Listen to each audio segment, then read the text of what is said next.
عید کے دن آپس میں اگر ملاقات ہو تو کیا کریں؟ تو اس میں سنت کیا ہے؟ ابن حجر نے کہا کہ وروینا فی المحاملیات بسناد حسن عن جبیر ابن نفیر، جبیر ابن نفیر سے روایت ہے، کہتے ہیں کان اصحاب رسول اللہ صلی اللہ علیہ وسلم اذا التقوا یوم العید یقول بعضهم لبعض تقبل اللہ منا ومنک۔ اللہ کے رسول صلی اللہ علیہ وسلم کے صحابہ جب آپس میں ایک دوسرے سے عید کے دن ملتے تو کہتے تقبل اللہ منا ومنک، ہم سے اور تم سے اللہ تعالیٰ قبول کرے کیا؟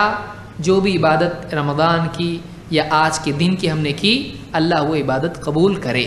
تو یہ جو قبول کرے گی جو بات ہے، یہ دعا عید کے دن کی ایک دوسرے کو دینا چاہیے۔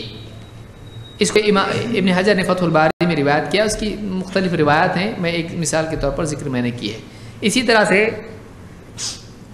ابو القاسم الاصبہانی نے اپنی کتاب الترغیب والترہیب میں بھی یہ روایت نقل کی ہے، جس میں الفاظ ہیں تقبل اللہ منا ومنکم۔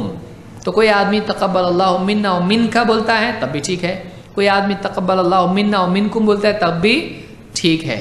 من کا یا منکم دونوں بھی، اس کی دونوں کی گنجائش ہے۔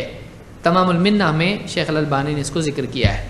تو اب عید کے دن اسی پہ جھگڑ رہے، منا اور منکم نہیں ہے، منکا ہے، وہ بولا منکا نہیں ہے منکم ہے، اور لڑ رہے دونوں مل کے۔ تو خواہ مخواہ یہ منا اور منکم پہ اور منکم منکا پہ لڑنا تو یہ کام نہیں ہے، اس کا کام ہے، ایسا نہیں کرنا چاہیے۔ تو چھوٹے چھوٹے مسئلے پہ عید کے دن لڑنا نہیں چاہیے۔